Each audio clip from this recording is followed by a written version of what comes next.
ഭാരതീയ ദളിത് കോൺഗ്രസ് പാലക്കാട് ജില്ലാ കമ്മിറ്റിയുടെ ആഭിമുഖ്യത്തിൽ സാമൂഹ്യ പരിഷ്കർത്താവ് മഹാത്മാ അയ്യങ്കാളിയുടെ 85ാമത് ചരമദിനം ആചരിച്ചു. ദിനാചരണത്തോടനുബന്ധിച്ച് പുഷ്പാർച്ചനയും അനുസ്മരണ യോഗവും നടത്തി. DCC president A. തങ്കപ്പൻ ഉദ്ഘാടനം ചെയ്തു.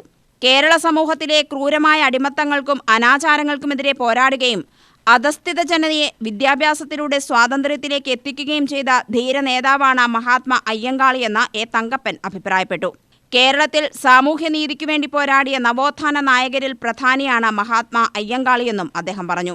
തിന്മയ്ക്കെതിരെ പോരാടാനുള്ള ഊർജവും ആർജവും ലഭിച്ചത് അതിന്റെ ഫലമായിട്ടാണ്. ഞാൻ നേരത്തെ പറഞ്ഞ പോലെ ഓരോ ആളുകളും അവരവരുടെ കടമ നിർവഹിച്ചു.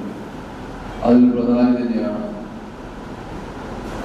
അയ്യങ്കാളി അതിൽ നേതൃത്വം കൊടുക്കുകയും ഓരോ ആളുകളും ഞാൻ പറഞ്ഞല്ലോ ഓരോ ആളുകളും ആ ഒരുമയോടുകൂടി ഉള്ള പോരാട്ടത്തിന്റെ ഫലമായിട്ട് തന്നെയാണ് കേരളം ഇതേകാലം ഭ്രാന്താലയം എന്ന് പറഞ്ഞ ആ ഭ്രാന്താലയത്തിന് വിപരീതമായ ദിശയിലേക്ക് നമ്മൾ നയിപ്പിക്കാൻ ഇടയായത് അയ്യങ്കാളി ഉൾപ്പെടെയുള്ള മഹാരഥന്മാരുടെ പോരാട്ടത്തിന്റെ ഫലമാണ്. ഇന്ന് ഞാനും നിങ്ങളും അനുഭവിക്കാത്ത ആളുകളാണ്.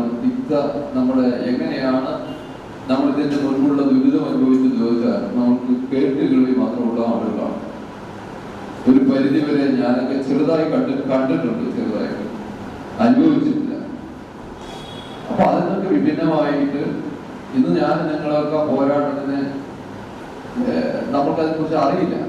ഇന്നത്തെ ഇവരെ പോലുള്ള മഹാന്മാർ ചെയ്തിട്ടുള്ള അവരുടെ ത്യാഗത്തിന്റെ ഫലം നമ്മൾ പുസ്തകത്തിലൂടെയോ കേട്ടുകളിലൂടെയോ പഠിച്ചിട്ടുള്ള അറിവാണ് നമ്മളെ. ജില്ലാ പ്രസിഡന്റ് M. നാരായണസ്വാമി അധ്യക്ഷത വഹിച്ചു. യോഗത്തിൽ സംസ്ഥാന ഭാരവാഹികളായ C. Premnavas, S. Krishnakumar, P. K. Appunni, ബാലൻ തൃത്താല, ജില്ലാ ബ്ലോക്ക് ഭാരവാഹികൾ തുടങ്ങിയവർ പങ്കെടുത്ത് സംസാരിച്ചു. UTV news, Palakkad.